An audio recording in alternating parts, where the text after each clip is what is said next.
Good afternoon to all. I, on behalf of iCash, RSD Cash, ACash, and School of Gender and Development Studies, welcome Professor Satyakam, our PVC, the directors of the school, division heads, and other members of iCash, RSD Cash, and the School of the Faculty of School of Gender and Development Studies. I welcome all on behalf of iCash, and this is this webinar series on eliminating gender-based violence is basically an initiative by Ministry of Education. And we have planned this webinar under this series, the awareness campaign, which we plan to take it ahead. And I would like to stress on this part that iCash has been doing a lot of activities related to the gender awareness programs in different areas. Where different categories like poster competitions, like the dissemination of posters through our social media, the IGNOU's social media have been considered and have been used to create awareness amongst the fraternity of IGNOU and the students who are associated with us.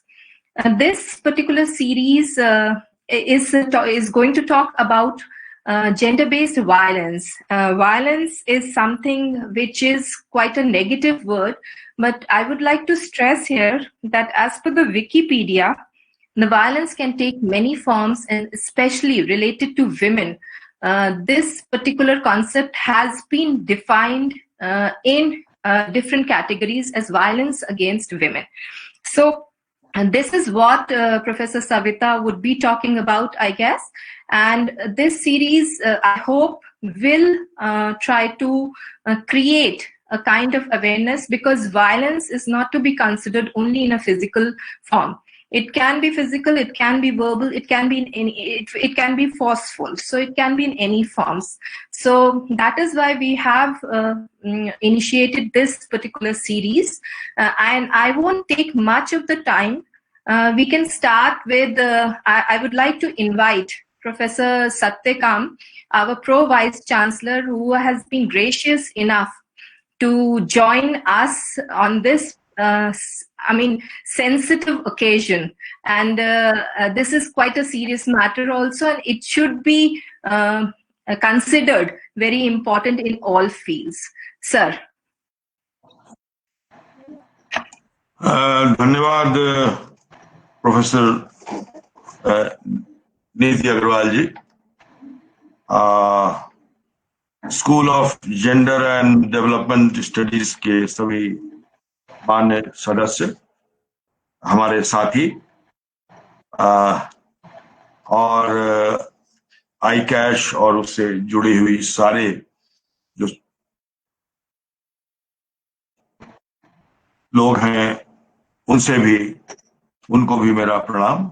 ये बहुत ही महत्वपूर्ण विषय है और जितना इस पर हम लोग बातचीत करेंगे, इस पर जितना भी हमारा आदान प्रदान होगा, उतना ही हम एक दूसरे के प्रति ज्यादा संवेदनशील होंगे। जो विषय आज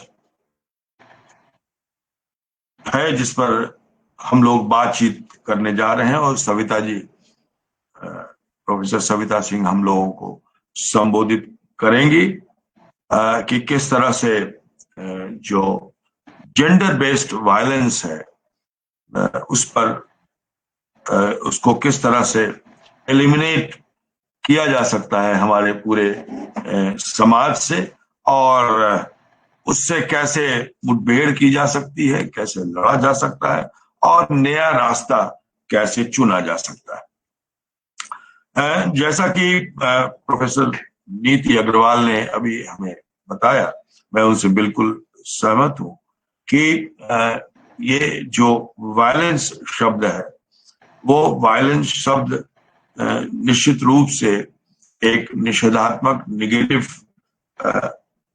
अर्थ रखता है, और खास तौर पर जब वो महिलाओं के संदर्भ में जब इसकी हम चर्चा करते हैं तो इसकी व्यापकता और बढ़ जाती है। इसमें केवल शारीरिक या भौतिक हिंसा की चर्चा नहीं है, बल्कि नैतिक और भावात्मक और संबंध की संवेदनशीलता, इन सब चीजों में शामिल होती है।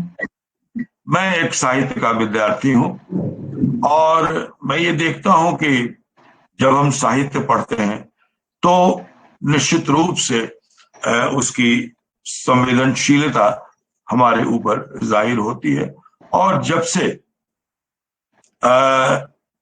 ये संवेदनशीलता हमारे समाज में बढ़ी है, मेरा ये मानना है कि आपसी समझ भी बढ़ी है, और जैसे जैसे हमारा समाज शिक्षित हुआ है तो जेंडर बेस्ड अवेयरनेस उनकी बढ़ी है। एक उपन्यास का जिक्र मैं करना चाहूंगा, राग दरबारी। शिलाल शुक्ल का उपन्यास है, बहुत अच्छा उपन्यास है, बहुत विशद उपन्यास है। नेहरू का जो लोकतंत्र है और नेहरू जी ने जो सपना देखा था उसकी आलोचना है, और बहुत सी बात है। लेकिन उस पूरे परिदृश्य में, समाज में कोई सक्रिय स्त्री पात्र नहीं है उस उपन्यास में, और जो एक आध स्त्री पात्र हैं भी, उनकी भी कोई भूमिका नहीं है। सबसे बड़ा सवाल यही उठता है कि क्या इस तरह किसी भी समाज में स्त्री को हाशिए पर रखना और स्त्री की समाज में भूमिका स्थापित न करना वायलेंस नहीं है क्या? ये सबसे बड़ा वायलेंस है कि हम महिलाओं को, स्त्रियों को, अपने साथी को, जिसके बिना समाज चल नहीं सकता है, उसके बिना हम एक ऐसे समाज की परिकल्पना करें, राष्ट्र की परिकल्पना करें, तो ये एक बहुत बड़ी हिंसात्मक कार्रवाई। दूसरी बात जो सबसे महत्वपूर्ण है, जो हमें बिल्कुल सामान्य सी बात लगती है अपने व्यवहार में, जैसे हमारी भाषा, हमारी बोली, हमारा व्यवहार, हम ये समझते हैं कि हम बहुत सामान्य व्यवहार कर रहे हैं। लेकिन जब उसको एक साहित्य का विद्यार्थी, मनोविज्ञान का विद्यार्थी जब उसको देखता है, जब उसका अवलोकन करता है, या जब हम किसी कृति का अवलोकन करते हैं, तो हम ये देखते हैं कि किस प्रकार वह एक भावनात्मक हिंसा या संबंध में जो एक आक्रामकता है, उस आक्रामकता में वह हिंसा दिखाई पड़ती है। एक बहुत प्रसिद्ध साहित्यकार है मोहन राकेश, बहुत नाटक लिखे उन्होंने, बहुत सारे उपन्यास लिखे, कहानियां लिखी, लेकिन उनके लेखन में और उनके जीवन में इतना बड़ा फाक है, इतना बड़ा अंतर है। वो अपने उपन्यासों और अपनी कहानियों में स्त्रियों को सशक्त होता दिखाना चाहते हैं, लेकिन अपने निजी जीवन में वे वही कुछ करते हैं जो एक सामान्य पुरुष करता है, जो पढ़ा लिखा नहीं है। ये बहुत बड़ा प्रश्न है एक साहित्यकार को लेकर कि वह अपने जीवन में तो बिल्कुल एक अनपढ़ या ऐसे पढ़े लिखे व्यक्ति के रूप में व्यवहार करता है जो इसके प्रति संवेदनशील नहीं है, लेकिन अपनी कृतियों में संवेदनशील दिखता है। प्रेमचंद ने अपनी रचनाओं में स्त्रियों के प्रति बहुत ही भावनात्मक और बहुत ही संवेदनशील स्थिति का जिक्र किया है। लेकिन कई बार जब हम नई दृष्टि से प्रेमचंद का अवलोकन करते हैं, वहां भी ये सीमा दिखाई पड़ती है।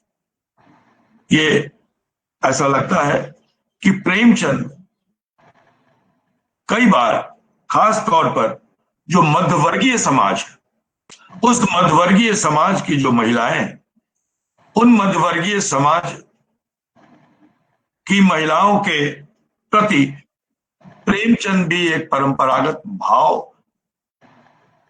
अपनाते हैं या उसका विरोध करते हुए नजर नहीं आते।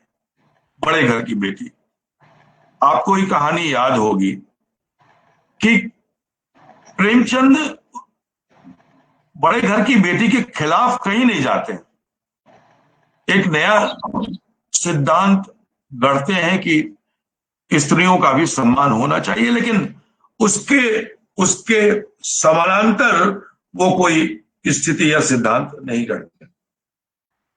आगे वे भी स्त्रियों की बात करते हैं, लेकिन वहां भी मुझे कमी दिखाई पड़ती। जैनेन्द्र ने पहली बार नए रास्ते खोले और एक नई स्थिति सामने आई, लेकिन वहां भी मुझे बहुत ज्यादा सीमाएं नजर आती हैं। मैं अभी साहित्य की चर्चा नहीं कर रहा हूं, बल्कि बता रहा हूं कि जब हम साहित्य पढ़ते हैं तो किस तरह से टकराते हैं। जब कृष्णा सोबती और मृदुला गर्ग, मन्नू भंडारी जैसे कथाकार और उपन्यासकार हमारे सामने आते हैं तो एक नई दृष्टि। आपका बंटी की बड़ी आलोचना हुई कि वो केवल खुद को देखती हैं, अपने बेटे की परवाह नहीं करती हैं, दोबारा वो शादी कर लेती हैं। लेकिन एक नया परिदृश्य हमारे सामने आता है, नया अवलोकन बिंदु, नया विजन सामने आता है चीजों को देखने का। और भी कई महिला कथाकार और पुरुष कथाकार भी लगातार जो लिख रहे हैं, अब संवेदनशीलता बढ़ रही है, दृष्टि बदल रही है, और ये जो जेंडर बेस्ड वायलेंस है वो तब तक एलिमिनेट नहीं होगा जब तक हम लोग एक साथ मिलकर काम नहीं करेंगे। एक दूसरे के प्रतिपक्ष में खड़े होने से ये वायलेंस बढ़ेगा।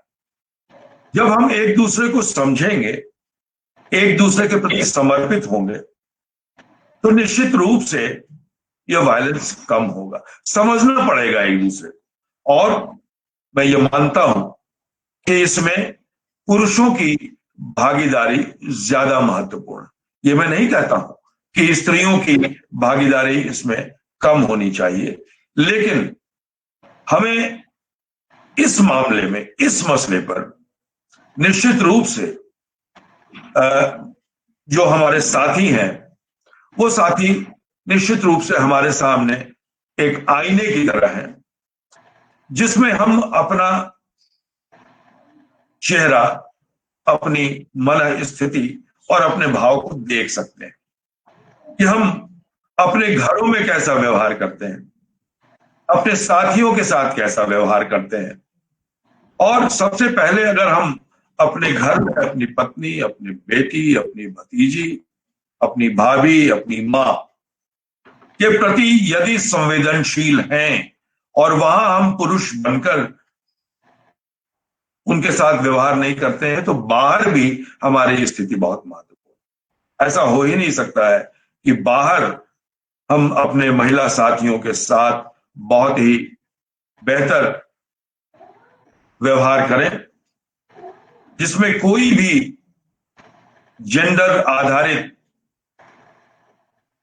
मलिनता न हो, और घर में हम शालीनता रखें। ऐसा नहीं हो सकता। शिक्षा तो घर से ही आरंभ होती है। और मैं तो ये मानता हूं कि आप, चूंकि मैं इस मंच से बोल रहा हूं इसलिए नहीं, कि जिस घर में बेटियां होती हैं वह घर ज्यादा संवेदनशील होता है। और खास तौर पर वहां का जो पुरुष है, जो पति है, जो जिसको हम घर का स्वामी कहते हैं, वो बहुत संवेदनशील होता है। ये जो घर का स्वामी कहने की जो परिकल्पना सामने आई, उस पर भी हमें बहुत बेहतर ढंग से विचार करना होगा। स्वामी कौन है, पत्नी है या पति? ये बहुत सारे प्रश्न हैं जिन प्रश्नों पर हमें बार बार बातचीत करनी होगी, हमें बहुत सारे साहित्य पढ़ने होंगे और अपना व्यवहार जो है उस व्यवहार को बार बार आत्मावलोकन करना पड़ेगा, स्त्री साथी को भी और पुरुष साथी को। बहुत सारे नए सवाल आते हैं जिसमें मुझे बहुत ही दुविधा होती है। जिस तरह से नए समाज बन रहे हैं, नए ढंग से स्थितियां सामने आ रही हैं, लिव इन रिलेशन की बातचीत आती है, तो मैं आपको बताऊं व्यक्तिगत रूप से कई बार मुझे दुविधा होती है कि कैसे लिव इन, क्यों लिव इन, क्या लिव इन। हम लोग देखिए, हम लोगों की शादी, हम लोगों का विवाह बिल्कुल परंपरागत ढंग से हुआ और हम लोग बिल्कुल परंपरागत ढंग से जीते चले आ रहे हैं। तो हम भी बदल रहे हैं। मेरे घर में भी एक बेटी है, वो अपनी जिंदगी जीती है और उसकी जिंदगी से मैं बहुत कुछ सीखता हूं। तो ये बराबर ये जो सीखने और सिखाने की प्रक्रिया है वो चलती रहे, हम आपस में संवाद करते रहें और इस प्रकार का मंच जरूर विकसित होता रहे, इस पर हम विचार विनिमय करते रहें और खास तौर पर अपने जो कार्यक्रम है, एकेडमिक प्रोग्राम्स है, उस एकेडमिक प्रोग्राम्स में हम जरूर इसको जोड़ें, ऐसी कहानियां चुने, ऐसे वाकया चुने, ऐसे निबंध शामिल करें, ऐसे केस स्टडीज रखें जिसमें हम देखें सिनेमा, हम वैसा सिनेमा शामिल करें, उसके स्क्रिप्ट अपने प्रोग्राम्स में, अपने एकेडमिक प्रोग्राम, जिससे हमें पता चले कि जो कुछ जिसे हम सामान्य मान रहे हैं वो सामान्य व्यवहार नहीं है, वो असामान्य व्यवहार है। तो इस सामान्य व्यवहार को जब हम असामान्य समझने लगेंगे और उसको हम परिवर्तित करेंगे अपने व्यक्तित्व में, अपने व्यवहार में, तो निश्चित रूप से हम एक अच्छे मनुष्य बन सकते हैं।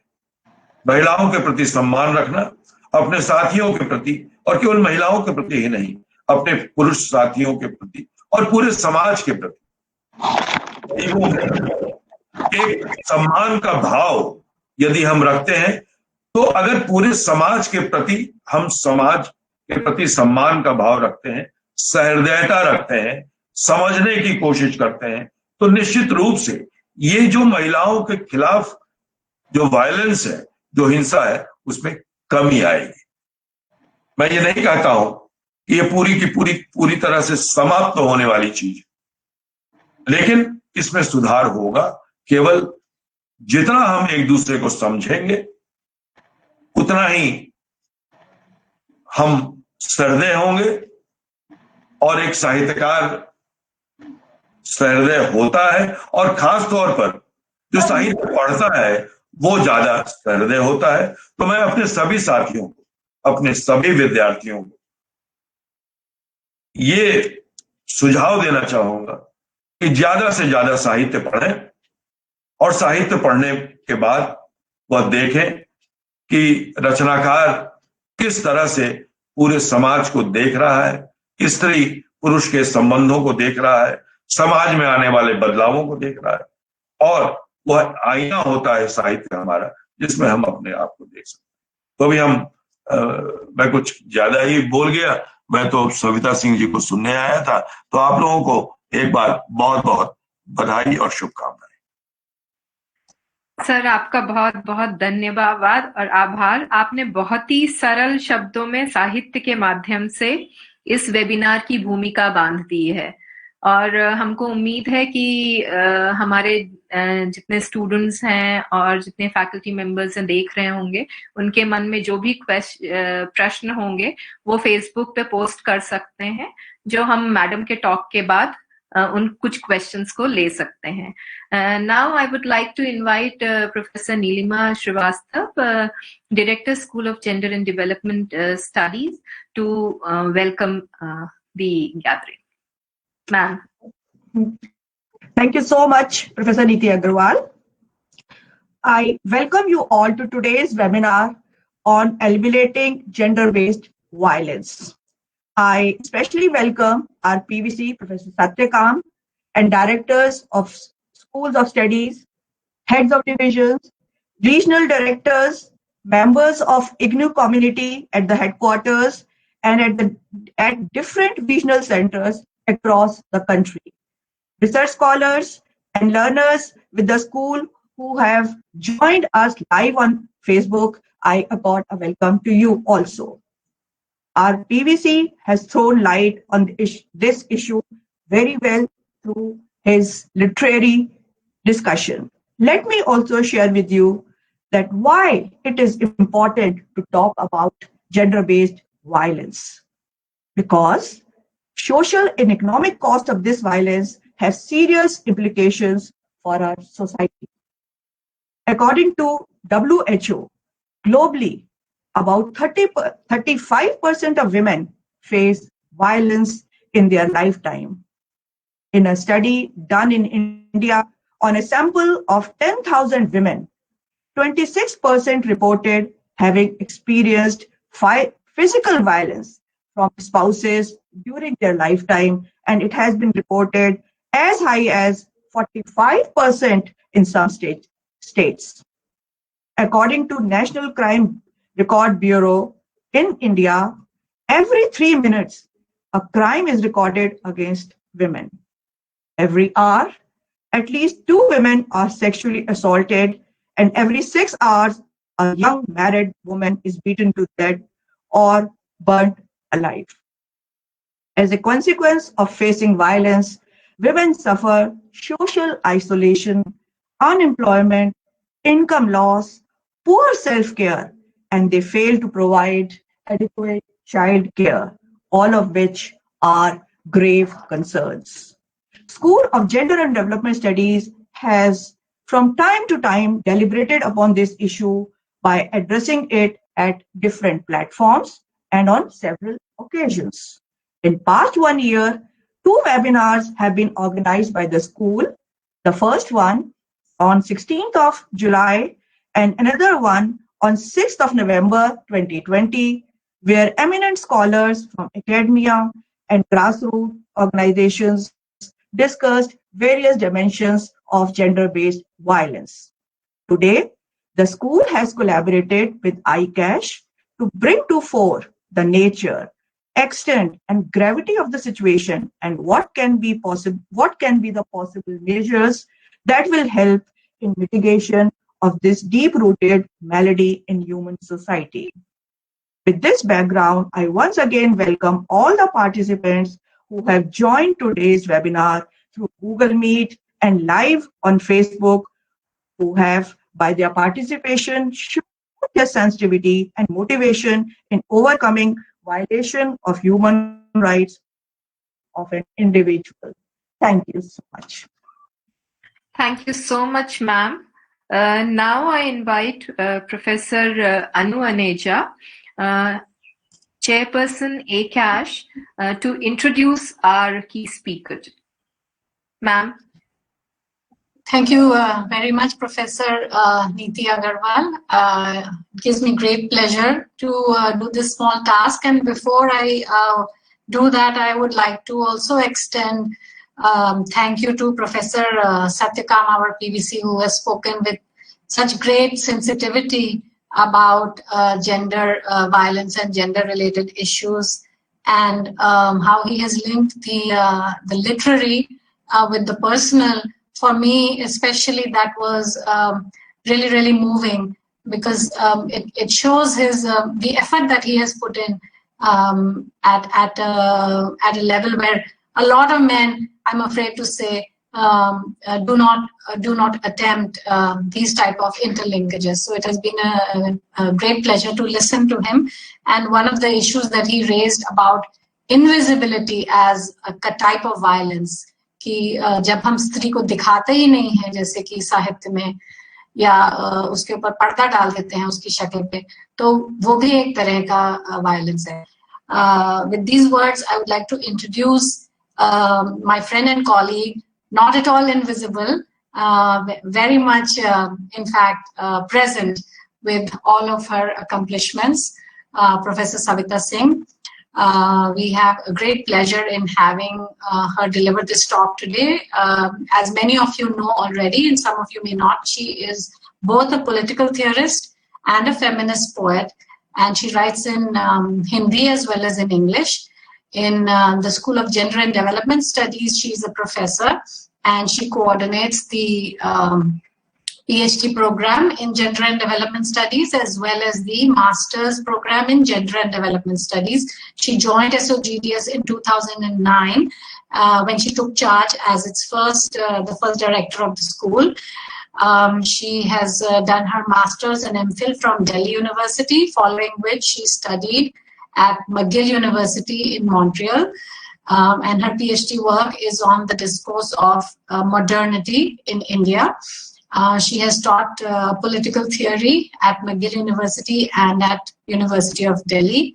And she has various publications, academic publications in this area, including the discourse of modernity in India, the hermeneutical language, as well as another article, 3 languages of Indian modernity. Her areas of academic interest are feminist theory, epistemology, aesthetics, and gender and labor. She has many publications. I will only mention some of her most recent ones, which are Depths of Reality, which is a conversation between her and the philosopher Roy Bhaskar, which was published in 2020. And another one, Death, Where Do You Dwell, in a collection called Singing in the Dark, edited by K. Sachidanandan and Nishi Chawla. These, of course, are some of her academic achievements. Besides being a political theorist, of course, many people all over the country and internationally know her and recognize her as an accomplished and well-known poet in Hindi. And she has published a number of books of feminist verse. She has 3 collections of poems in Hindi, 2 bilingual collections in English and in French. And her poems have been translated not only into many Indian languages like Marathi, Odia, Gujarati, Maithili, but also into foreign languages including French, German, Spanish, Portuguese, Dutch, and Catalonian. Some of her more famous collections, Hindi mein Apne Jaisa Jeevan, Neend Thi Aur Raat Thi, Swapna Samay, and one in English, 7 Leaves, One Autumn, which is an anthology of 7 women poets from different continents, different parts of the world. She has also published a bilingual collection of verses in Hindi and French called Je suis la maison d'étoiles, which I had the good fortune of reviewing quite a few years ago for her. It's a really beautiful collection, and I would really encourage others to, especially our students, to read it too. She has won many awards for her poetry, including the Hindi Academy Award, Mahadevi Varma Award, Kirti Samman from the Hindi Academy for her collection Apne Jaisa Jeevan, the Raza Award for Neend Thi Aur Raat Thi. Her poetry is part of the academic curriculum of many universities, including Delhi University. A lot of students have done their PhD work, in fact, on her poetry. She was the recipient of a postdoctoral research fellowship from in Paris from the Fondation Maison des Sciences de l'Homme, and there she worked on 2 novels by Krishna Sopti, Mitro Marjani and A Ladki. This was in 2016. Of course, she is a member of various academic bodies, and she has been nominated to the board of directors of the International Herbert Marcuse Society in the USA. So these are just some of her wonderful accomplishments. There are many, many more, I'm sure, which I have missed. But since the time is limited, I just wanted to introduce our wonderful speaker to you. And with these words, I will hand it back now to the chairperson of iCash. Thank you. Thank you so much, Anu ma'am, for giving such a beautiful description about Professor Savita Singh. And we are really privileged to have such an accomplished and eminent scholar amongst us to discuss on the issue of gender-based violence. So I won't waste much time, and I would invite Professor Savita Singh to start her talk. Ma'am, please.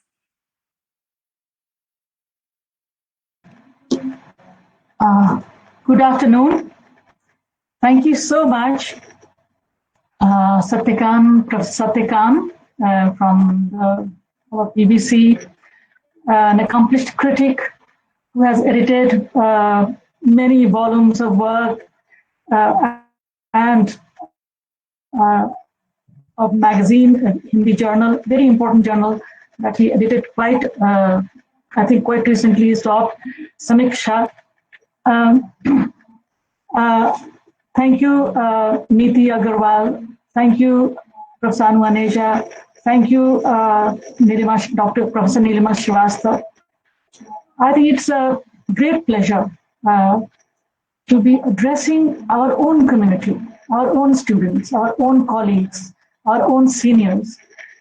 You know, the School of Gender and Development is a small republic, as I've always been telling since the time I joined this in 2009, where we practice open pedagogy. We practice openness in terms of our behavior, in terms of knowledge, in terms of methodology. It is this openness, critical openness, that is very important to talk about gender issues. And the criticality that I'm talking about, it is a concept that I'm working on. I call it empowering criticality. That is to say, over the years, particularly in modern times, rationality, human rationality became very important for self-development of this race. Through humanism, we have achieved a lot of things. But at some point of time, problem developed.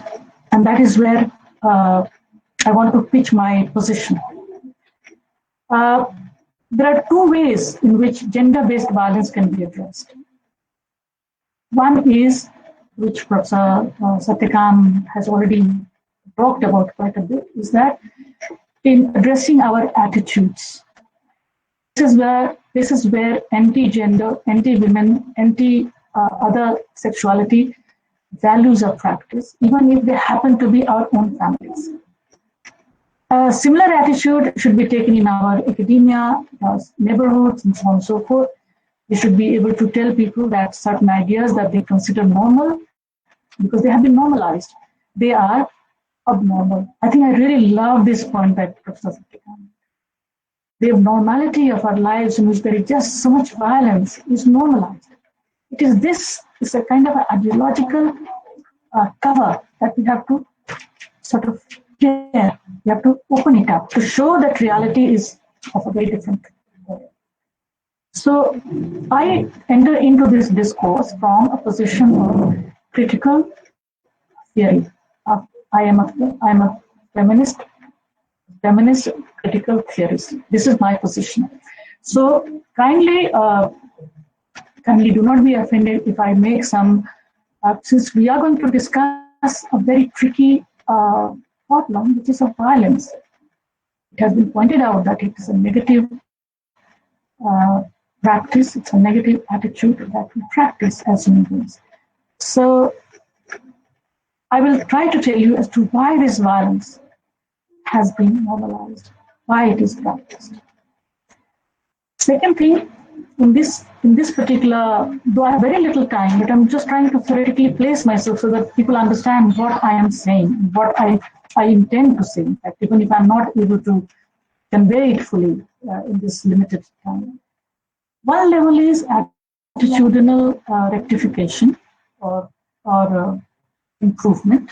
The other one is what I would call critical reflection on the structures of violence, meaning which that we cannot imagine the kind of violence that we face, gender-based violence, without a structure which supports and disseminates this violence. And we call this patriarchy. It is very important to understand how patriarchy has been structured world over. And since today's discourse is about India, I will briefly talk about how our own modern patriarchy was constituted and how patriarchy sets norms which inhere within them inequality between men and women, inequality between men and other genders, inequality between various castes, inequality, wherever you can locate difference between people's locations, you find that patriarchy enters and it turns it into a relationship of inequality. That is why wherever rectification of gender-based violence is being talked about, whether it is at UN level, IO level, WHO level, OECD level, UN Women, everywhere, all the reports, even Oxfam, you find that they say the way to mitigate gender violence is to practice gender equality. Right? You must not see these terms as just being thrown around. They are deeply analyzed, and that is why gender equality is such an important thing. So what do we have? We have a problem of attitudes people have, and we have structures where these attitudes are manufactured or created. And the third level where I want to take this up is how it is practiced, how gender inequality is practiced. It is practiced every day of our lives, this unequal life structure that we have. It is this that we have to understand. So, and it is not only India's problem, it is a problem of patriarchy world over. I want to give you all latest data. You know, there's in India we have a whole history. If I have time, I'll talk about it, how we try to deal with it. But I want to give you the latest data so that you understand that this gender violence is prevalent everywhere. Every society where you have patriarchy and you have a capitalist patriarchy, that is to say, we live in a relations of production and reproduction of a kind where there are certain kinds of relations of production which are maintained for producing wealth, for producing profit. You will find that this area, the economy, is the area where we have to go to address the problem of inequality, because it produces, this inequality produces violence. I will also try to define violence at a various level. As Professor Satyakam was saying, that violence is not only a bodily injury that you face. Gender-based violence is sex-based violence. That is to say, you will find very not only obscure forms of violence, but open, objective, direct forms of violence like rape, like physical maiming, like criminal trafficking, burning, assaults of a various nature. You find all of this practiced, and it is justified. This is what is troubling for us. That gender violence is justified violence. It is justified in the name of morality, family norms, family values, social values. So how to segregate them, how to critically analyze so that we know that beating wife, for example, is not a good thing to do.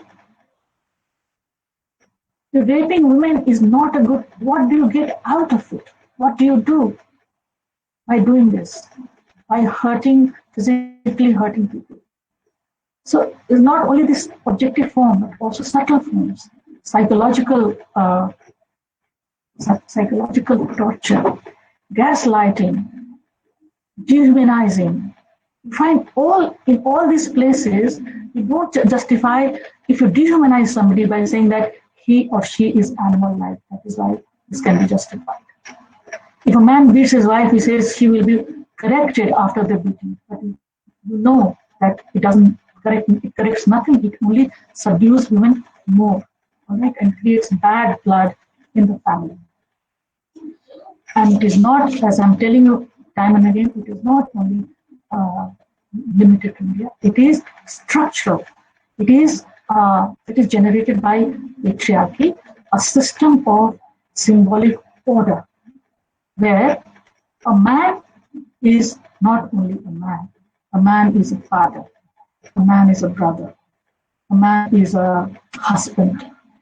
So in the man becoming father, man becoming brother, when he's a man, he's fine, because human beings are quite fine beings.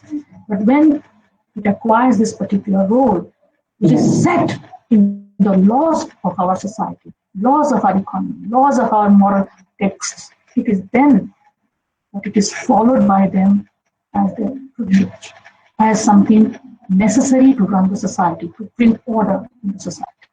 So you have this kind of relationship. So the gender roles, for example, are set for men and women. It is one of the reasons why violence is justified, because we are trapped in our gender roles. We are trapped in boundaries which are not supposed to cross. Why? Because capitalist patriarchal order demands it. Right? Let me give you the data so that you know that what I'm talking about is prevalent everywhere. But in our own society, in our own state, we have tried to deal with it at various levels in many, many ways. So this is WHO data that I'm trying to give you all. The available data indicates that the actual number of registered cases of crime against women range from 4251 in 2009 to 71704 in 2015. It's a general kind of a data. The number of projected cases ranged between 18991, 95% in 2016 and 28663, 95% in 2020. A rising trend was noticed for crime against women, with the rate ranging from 204.6% in 2016 to 308.8% in 2020 per 1 lakh women in New Delhi. Just New Delhi. The data showed that the population of women in New Delhi was 1.5% of India as a whole, while again slightly higher at 5.2%. In regard to the pattern of crime against women, it was noticed that the number of cases registered and the outrage and insult to modesty was much higher in New Delhi in comparison to country as a whole. One in 3 women has experienced physical violence at some point in their lives. The World Health Organization multi-country study 23 56% of women reported experiencing physical and sexual violence from their partners. In most countries, less than 40% of women who experience violence sought help of any sort. In addition, studies revealed that mental health and psychosomatic conditions reported among survivors of violence, especially among refugees, and could be a risk factor for poor reproductive health outcomes. I don't know where the international data, but the international data is abysmal. In United States of America, in Europe, in Latin America, the violence is on the increasing mode. The kinds of violence that everywhere that is gender-based, not only women, but also men who are of different sexual orientation, particularly homosexuals, LGBT community, we find that violence is practiced in a natural way against them.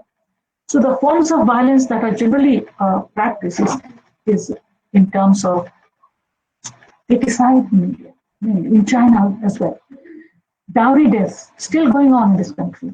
Rape, of course, I'll give you latest data. Domestic violence, it is a top kind of violence that is practiced in this country. I give you the data for domestic violence also. Then in intimate partner violence, immoral trafficking. You know, the intimate partner violence and rape and marital rape, for example, is something that nobody wants to talk about. Our policymakers are afraid to deal with it because it is going to injure the tranquility of family life. This tranquility is a patriarchal conception. If rape is taking place within family, within marriage, how can you assume that there is tranquility of marriage life, or marriage will be disturbed? There's a violence that is going on over there. So the penal code, a number of changes have happened, particularly after rape, Mathura case, and then in 2012 you had Nirbhaya case, the Hathras case.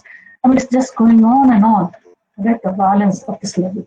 So wherever you protect violence, wherever, whether it is in family or in religion or in our workplaces where sexual harassment committees are being set up, under which we are today discussing all of this. If you try to protect violence in the name of morality or religion or some assumed psychological disorder, you will be practicing a patriarchal attitude. And it is this that is the problem. From critical perspective, I'm not saying that we have not tried to do enough. We have not tried to make policies. You know, in India, India came under the influence and guidance of international injunctions and laws practiced from 1975 onwards. The International Decade of Women's Development, the United Nations and all that. India is signatory of CEDAW, of Millennium Development Goals. India has its own policy of gender budgeting, gender mainstreaming. We are, in that sense, a very advanced, we practice advanced policies of mitigation and elimination of gender violence by empowering women. In 2001, India had a massive national policy of women's empowerment, which has been in 2016 again updated, and draft policy of a new national policy of women's empowerment is in place. So we practice the gender budgeting, for example. It's an extraordinary way and state intervention to mitigate the condition of women by way of funding policies which are gender sensitive. But in spite of all of this, why do we have data which I want to share with you in terms of gender violence? It will explain that. What I'm saying is that we have to do something about our patriarchy. It is important that we address not only men, but men as patriarchs, men in the role of a man, not as father. A father will grieve when his daughter is raped. But as a man, you will find that he supports the same system. So how can you save your own daughter from all of this? The latest data that I want to share with you on the violence that is practiced in terms of feticide, still, dowry death, lessened or almost blocked, in a way I should say, opportunity for women to progress in economic life, in spite of policies that we have. So this data that I want to share, in spite of all the policies that we have, is to tell you that we don't need to, or we need not only limit ourselves at the level of working to change the attitudes, because that they will not change. If women are unequal, if they are vulnerable, if they are weak, the violence will come to it. And it is not only with women, all right? Violence can come to anybody who's weak in any society, even if it happens to be men, like Dalit men, for example. They face more violence than Savarn men. Dalit women face far more violence than Savarn women. You understand that, as I said, the structure of inequalities are of this order. That unless we go to address these structures, we will not be able to mitigate attitudes of people who practice violence. Practicing violence means practicing deep, complex form of inequality. Considering women, considering people of other sexual orientation as inferior, as they can objectify them, that is to say, for perpetrating the kind of violence. For example, what is after the Nirbhaya's case, when our IPC was amended, rape laws have been amended. Why do we have still violence, rape going on? against women, particularly the women. We have to stand up for it. I think, as I said, we cannot condone violence in the name of anything. Human beings must not practice violence against anybody, women, nature, animals, other men, men of other religion. No, we are human beings. We are born equal. This sense of equality is very important. Our gender roles have to be radically redefined. The equality principle that everybody is wanting to implement, we must, in sincerest way, consider. And I appreciate Professor Satyakam saying that this can be done by giving dignity to other person. Dignity of being born, a rational creature. Human beings are rational creatures, as I said. As a feminist, I consider this faculty as an extraordinary faculty that human beings have of critically looking at their own practices. That is why we have gender school. That is why we have all these policies that are going on. 1974 towards equality report. He was talking about Nehruvian period and all that. It opened up their eyes. People who had fought independence, women who had fought independence to create this new nation state. It opened their eyes because the sex ratio was abysmal. Health condition of women were so bad. Mortality, mother's mortality rate and child's mortality rate, it was beyond imagination because people are thinking that now we have created a modern state where everyone is equal. And from towards equality report till 2016, when women's national empowerment policy has been created, so many layers of our social inequalities have been addressed. And at this point, we need to have a real critical view. We must examine ourselves. So look at the present data. This is a Times of India report based on latest surveys that have been done by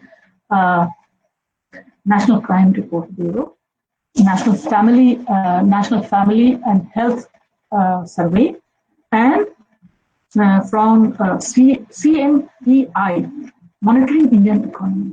So this data is of 1920. That is why I am presenting this data. So let me read out a bit so that you understand. While cases of sexual assault and rape might grab headlines, it is domestic violence that is the top crime Indian women face in 2019. Right, we have to address domestic violence. We have to go to our families. We cannot consider our brothers and our husbands and our fathers as innocent. They have approved this picture. They are running this picture.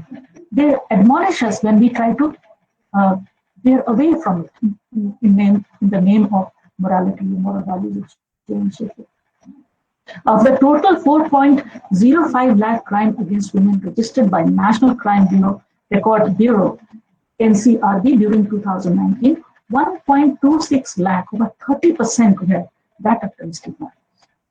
Of these, the highest reported cases were from Rajasthan, followed by Uttar Pradesh. The other gender crime against women are sexual assault registered under the Indian Penal Code as assault on women with intent to outrage her modesty, with over 20% cases of kidnapping and abduction of women, with almost 18% cases. Of the 4 lakh registered cases, 8% were those of rape. The crime rate registered per lakh women population is 62.4 in 2019 in comparison with 58.8 in 2018. I can give you reports of the family survey, the family health survey, the data that they have generated, that covers 400,000 households, asking questions around marriage, fertility, vaccination, health status, among others. So this edition of survey predates the COVID-19. COVID-19 data is even more horrendous. In our school, our first seminar was on gender violence during the time of lockdown due to COVID-19, and the data is like another epidemic. The domestic violence, it's like it crossed 100%. Like women began to settle households, women in settled households began to look for shelters outside because the violence is so high. NFHS reports a marginal increase in the percentage of women who say that they had worked for cash. you would know that women's labor is devalued. It's quite invisible. They are not paid equal wages. I did not want to say all of these things because it is more or less more. Women don't draw equal wages. 80% women work in informal sector, 85% women are in the agricultural sector. You know the condition of this sector where there is hardly any monitoring and any calibration of how much labor women put in those areas, apart from the labor that they perform in the domestic area. It's all partially paid and largely unpaid.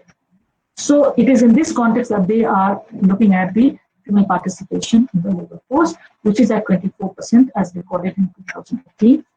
Employment data released by the Crime for Monitoring Indian Economy, CMEI, for November 2020 indicates that 13% fewer women than a year ago were employed or looking for a job, compared to 2% fewer men. As India Spend report on December 2015, since 2011, close to 25 million women have fallen off the labor market. And of November same year, according to CMEI, an additional 6.7 million women have been out of work since the beginning of the pandemic. So, I mean, it's a given case that it only means prediction of new inequality for women because they don't have jobs, they don't have money. Violence will, of course, automatically follow, as I told you in the beginning. In Bihar, only 12.6% of women said they had been paid cash for work, as did 19% in Assam, 20.2% in Himachal Pradesh. The rest of them have not been paid. NFHS is useful in broader trends to women's employment in India. The southern states have done better. Telangana, Andhra Pradesh, and Karnataka have done much better than the northern states, which is the case in any case. And this reflects attitude to women's employment. There is less mobility restriction and greater value attached to education of women in the southern states than in the northern states. Similarly, in the northeast, Manipur, Meghalaya, Nagaland, and more welcoming of the idea of women in work, more welcoming of women in work. Overall, the bottom line is the same. Women are falling off the labor map because of social attitudes. Like, you know, the data in the northeast was better than data in 2020. Even before the pandemic set in, the percentage of married women who reported facing physical or sexual violence from spouses has more than doubled in Karnataka from 20.6% 5 years ago to 44.4% in 2020. While 15 other states and union territories have recorded a decline in spousal violence, more than a quarter of the women surveyed have reported facing such violence in 7 and other 22 states. In Bihar, as many as 40% women continue to be victims of spousal violence, remember, we're talking about domestic violence. Even though the figure has come down from 43.7% in 2015-16. I want to share with you all data on sex ratio. Eight states and UTs in territories reported a decline in sex ratio. The number of females for every 1,000 male data show Gujarat is the state we have reported the lowest ratio at 965 female per 1,000 male. We used to think it's Punjab and Haryana. I'll give you data for places where you thought everything was fine, like Goa. Among the 17 states surveyed for phase 1 of NFHS 2019-20, Goa has recorded the worst sex ratio at birth for children born in the last 5 years, with just 838 female for every 1,000 males, a decline from 966 in 2015-16. In Bihar, the sex ratio at birth fell from 934 in 2015-16 to 908. But the sex ratio for the state's overall population went up marginally from 1,062 to 1,090. Kerala held for having a high sex ratio at birth of 1,047 girls for every 1,000 boys in 2015-16 has seen a setback with a slide of 951. So it can go on and on. I don't have time to. So the overall situation is that we are in a very violent situation. What do we need to do on the basis of equality and on the basis of sensitivity and equality in terms of giving them dignity and opportunity to come closer, to close the gender gap. There's a gender gap index that is created. We are doing very badly. We're always, 2 or 3 scales up from the bottom. So, what should we do at the level of policy making? Fundamentally, we have to do something about increasing the participation, female participation rate in the labor market. It is very important that we know about it. Second is, as the Sexual Harassment Committee does a wonderful job, we have to monitor if the violence takes place against women who work in their workplaces. It is very important that we set up a monitoring system. Third thing is that we implement our national policies for women's empowerment. Even though we have policies, their implementation faces various kinds of patriarchal hazards. That is to say, the funds are not utilized, the funds simply sag in the programs, and lastly, I think I would say that we should be enough opportunity to make decisions. They should be in the parliament. Why are we not allowing them to gain their 33%? If we have allowed them to have 50-55% in Panchayat Raj system at a local level, why not in the apex body? Why not in the parliament, in assemblies? Allow them to talk about the things that I am talking to you. The awareness program, the sensitization programs. There are a number of things. I should be, in fact, giving credit to this government also. Like they have tried to deal with this whole situation in terms of mitigation, not at the level of structure, at the level of mitigation. But it is only mitigation. It is not elimination. To eliminate, we have to address structural justices, structural formations from the time of independence that we have formed, that you tolerate inequality in the name of love. You close your eyes to violence that you perpetrate against your own wife and your children by thinking that it's a legitimate way of functioning. Gender violence is practiced like moral code, as religious code. Women have to be this way and men have to be this way. I mean, the toxic masculinity is something that we all should target, men and women together, because men can do much better. They have to address their symbolic order in which they are also trapped. I think this approach, coming together of men and women, having a more friendly relationship between two of them is very important. Sensitivity is extraordinary requirement, ingredient that we should have. So look at some of the mitigation measures that have been. The Beti Bachao, Beti Padhao program. I have not had chance to look at the impact report of this. It's a very good way to proceed. Beti Bachao means, you save them from being killed as fetuses, as girl children. And Padhao means you have to give them education. It's very important. In this university, we had an opportunity, and we do practice, and I'm very proud of this university, that we subsidize our students, female students, girl students' fees. It should try, mitigate, help them. That even middle-class families, this report I have, even middle-class families practice discrimination when it comes to higher education. They would, if they have limited money, they would rather pay for the good education of their sons. So they try to educate both. I mean, this middle class is where women are getting education. Lower middle class also should be subsidized. There should be help to get education. We have one-stop center scheme today, where violence victims can go get literature. Then we have women's helpline schemes. We have Pradhan Mantri Ujjwala program in the working women's hostel. You know that this working women's hostel was getting closed. It is I particularly directed this research and submitted to Women and Child Development Ministry, where finally the working women's hostel scheme was revived. And I gave them many suggestions as to how to do it. You can go and look up at the website how many more working women's hostels have been built. Crores and crores of rupees have been spent. Some of the things that we should be doing, intervening in this particular way to mitigate. No, Who are those women who live in this working men's hostel? They are working women, not supported by their families, or they don't have any financial wherewithal to support themselves.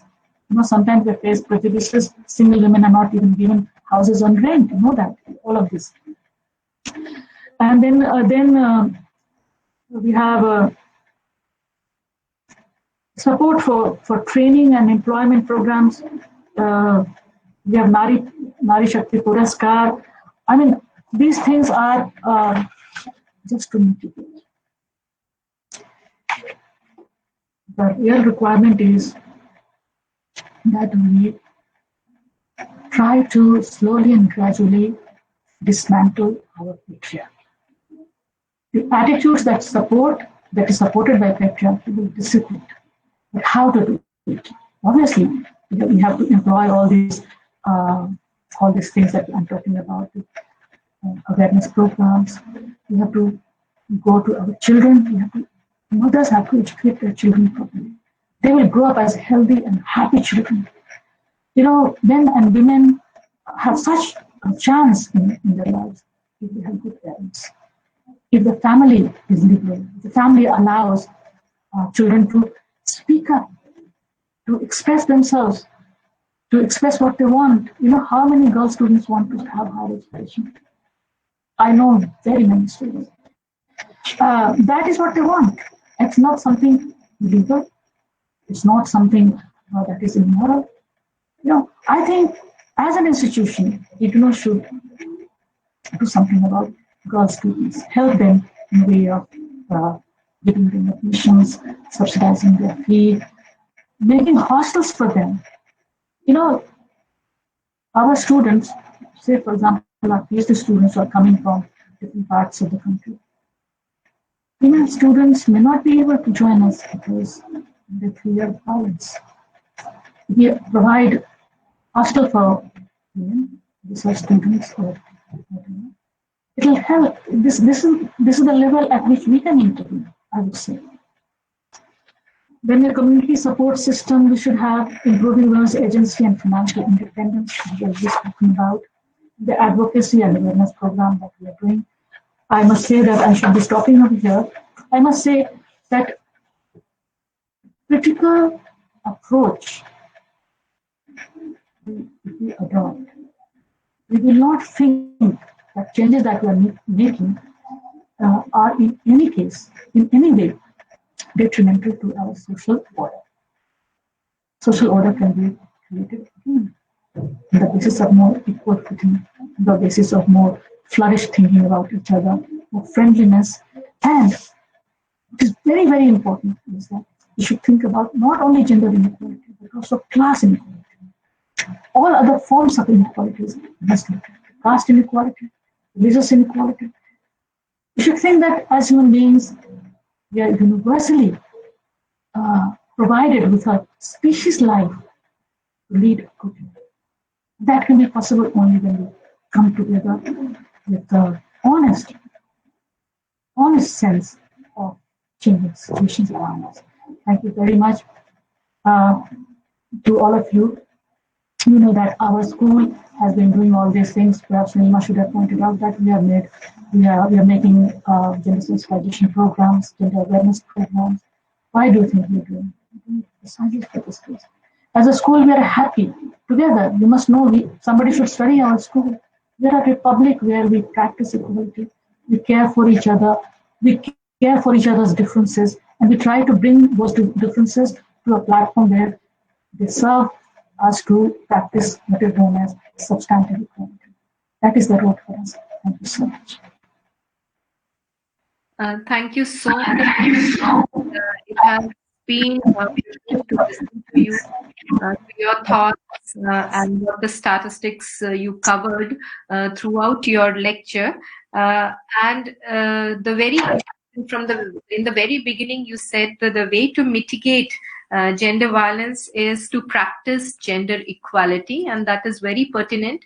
And I think one of the students asked this question, that how can we change the view of society and try for equality? You answered this question in your last sentence, that we need to respect the differences and we need to live with the differences and respect the differences. So that was very important. At this point of time, I would like to take two very important questions which we got, one from RC Cash Hyderabad and one from RC Patna. So ma'am, if you would allow me, so I'll take these questions so that you can answer. Certainly. I'll take two questions. One is from RC Cash Hyderabad and RC Patna. So if you have time, so we can take these questions so you can answer in brief. Go ahead. Yeah, the first question is from RC Cash Hyderabad. How can institutional violence be curbed or checked, which in many forms is in subtle ways? And it creates problems for the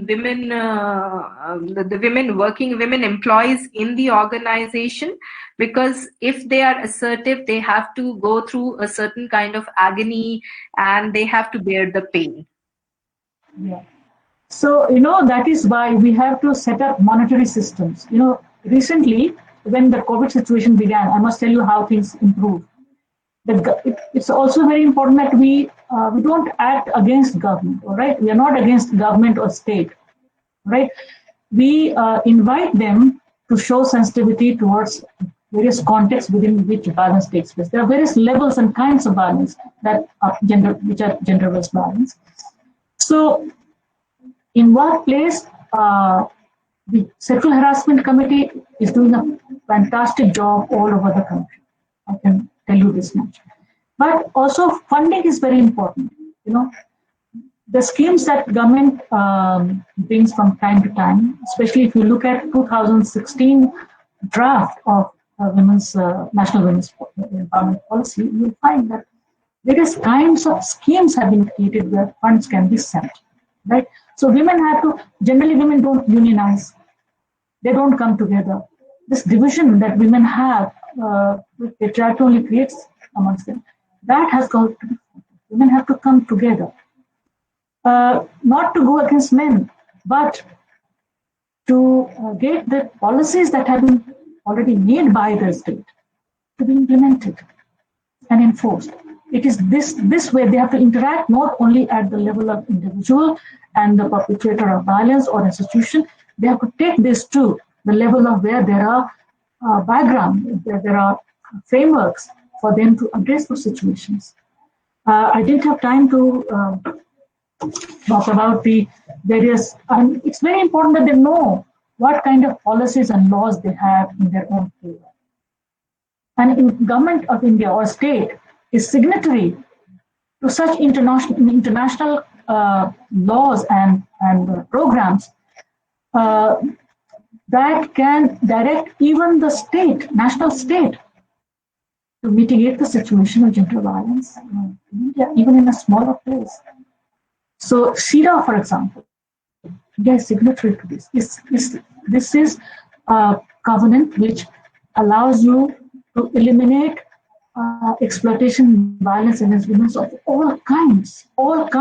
It's a very, very complete structure which fights gender violence. So I think women have to show awareness, form communities, form unions, and share the problem that we have as a common voice. They can even face their organization. I think it is possible. I'm not saying that you go against that particular man or one man.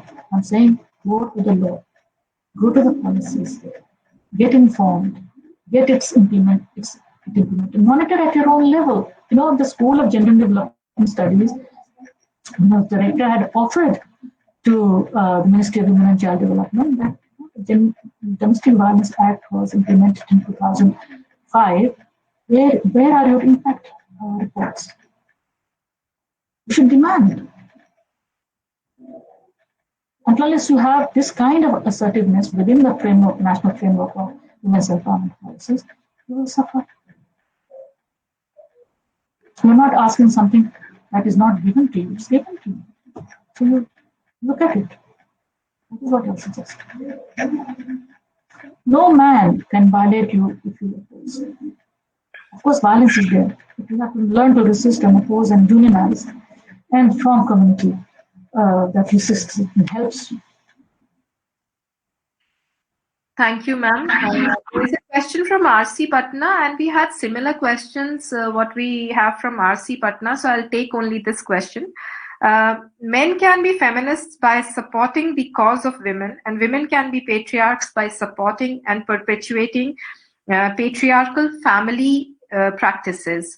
And there's one more question, a similar kind, that who will change the social order when violence is supported by the family and the society?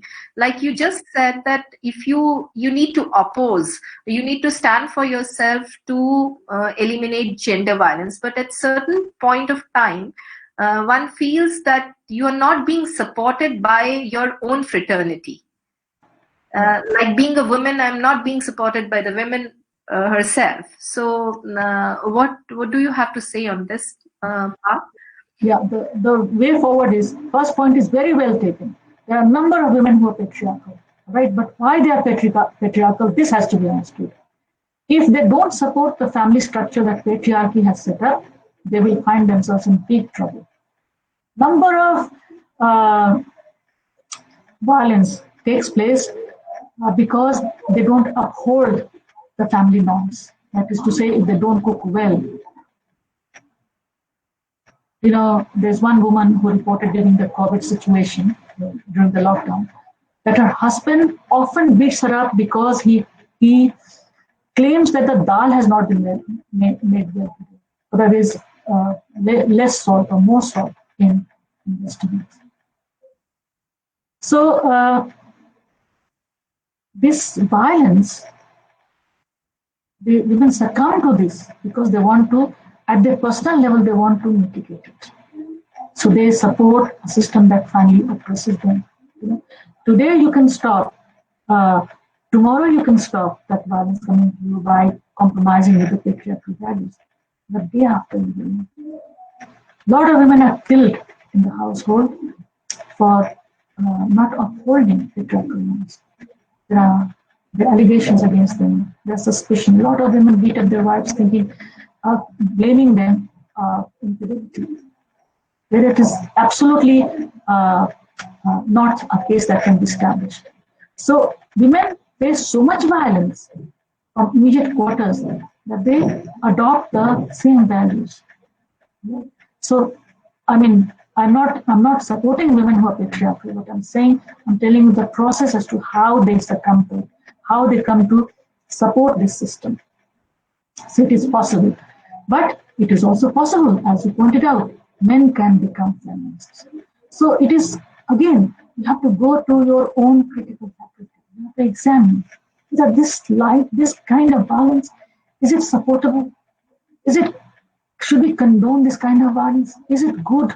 The critical faculty that we have, and it affects our sensitivity, it sensitizes us. Our own rationality can sensitize us. Very important that we have that critical. You know, in our family, not everyone is alike. You can go and review and survey it. People have different attitudes in spite of living on the same patriarchal line. Someone is more sensitive, other than is less. So work with people who are like-minded. Work with people who support you. And violence is something, once you begin to repulse it, it begins to recede. Only in rare cases it rebounds. Then it, of course, it becomes very violent. Women have lost their lives because they have resisted their husbands. But there are also cases where women have been able to make their men more sensitive, brought them through love, through care, you know, whatever faculty that they have, nurturing capacities, they're able to turn the table around. I think we should be looking at those examples where tables have been turned around. Thank you, ma'am. Thank you. So that was a positive note, that we need to nurture men with our own inherent faculties, which make them, which sensitizes them towards the nature of women and other gender as well. Now I would request Dr. Hema Pant, Chairperson RST Cash, to propose vote of thanks. Hema ma'am. Yeah, thank you, Professor Neeti, and I feel very privileged to propose the official vote of thanks, as it were, for this very important session today. In fact, the entire session has been very riveting and enlightening for all of us who are present here.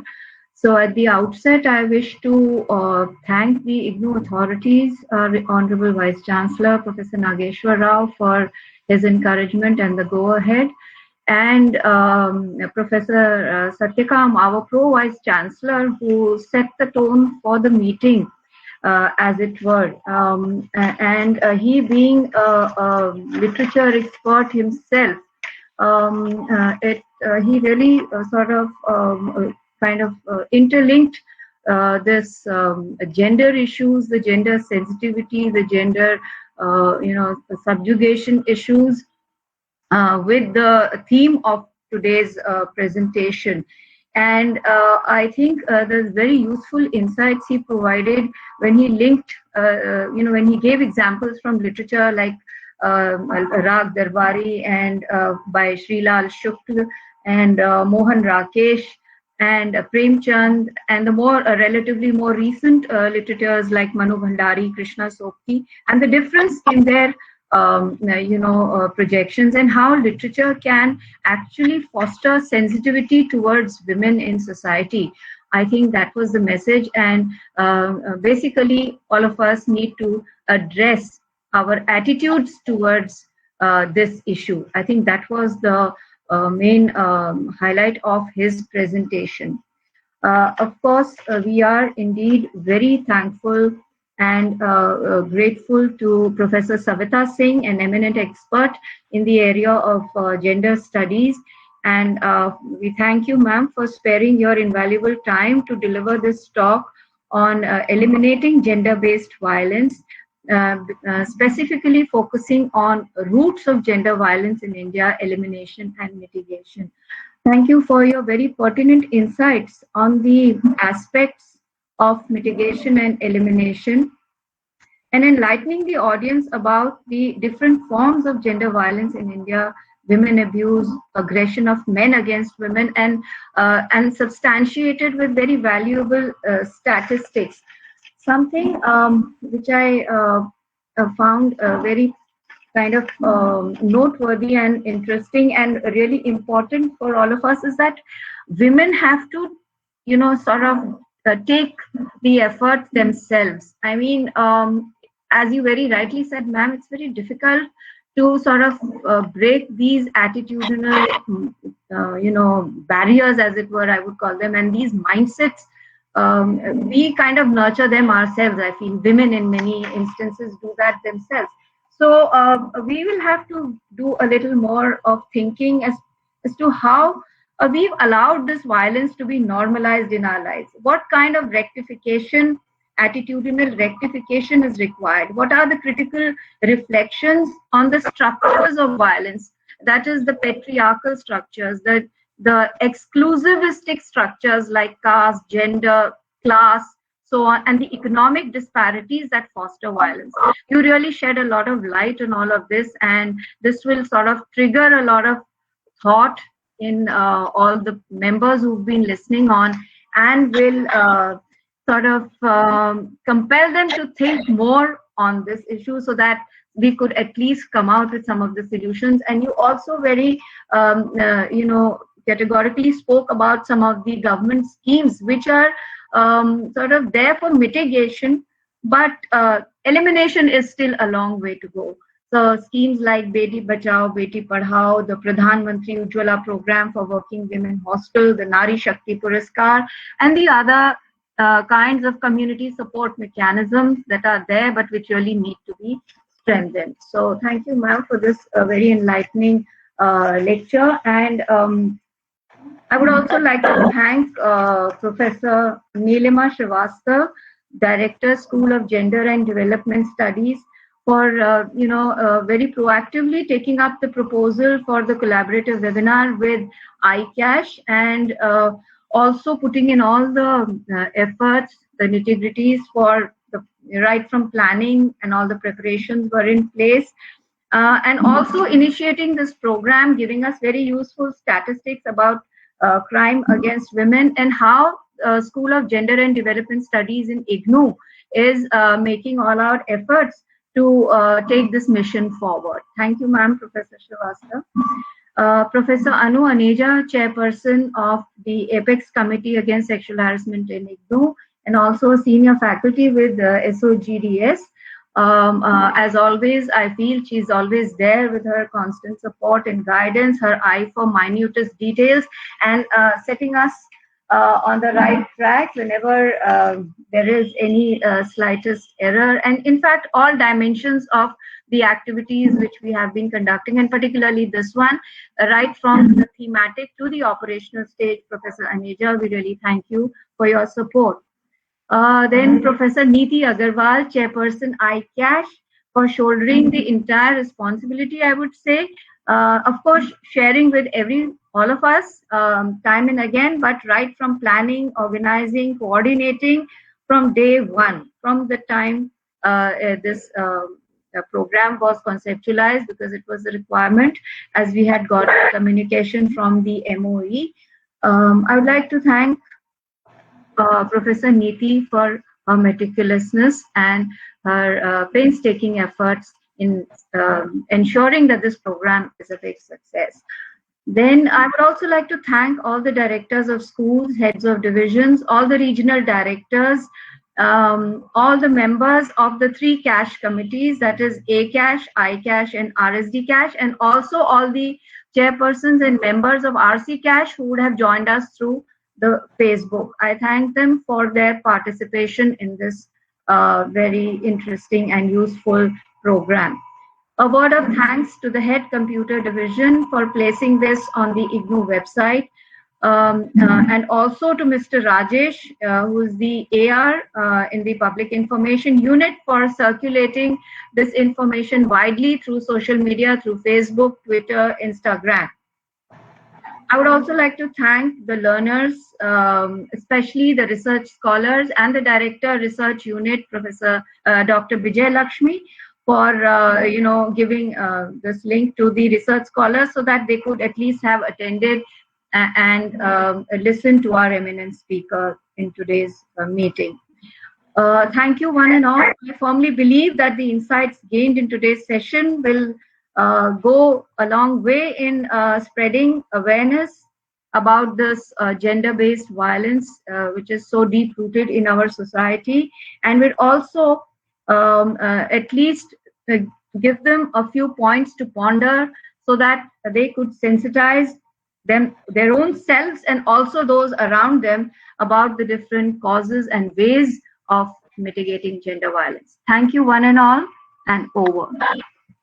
Thank you so much, Hema ma'am, and a special thanks to Hema ma'am also, because she has been cooperating with us throughout, and I'm really fortunate to have 2 very you can say hardworking and very patient, because I have been a little aggressive in certain things. So Anu ma'am and Hema ma'am have been kind of supporting me in taking up these things, these kind of sensitive issues forward. And thank you so much, Savita ma'am, for sparing so much of your valuable time for all of us. And it has been really you can say a privilege for us to listen to this this kind of lecture, because for me this was first of its kind.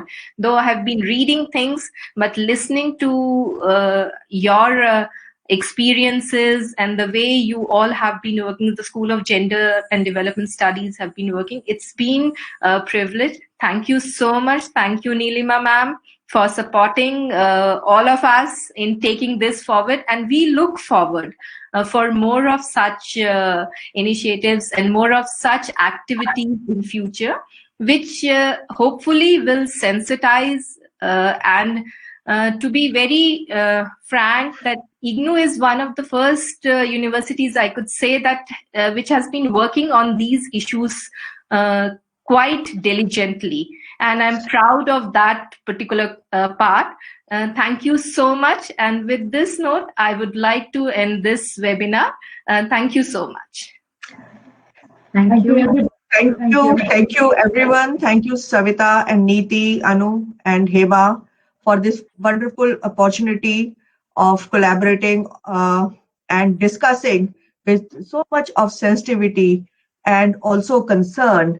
And I hope that with all the committees of cash committees and along with School of Gender and Development Studies, we would be able to achieve some very significant, in some very significant way, we would be able to contribute to the society. Thank you all, and have a good day.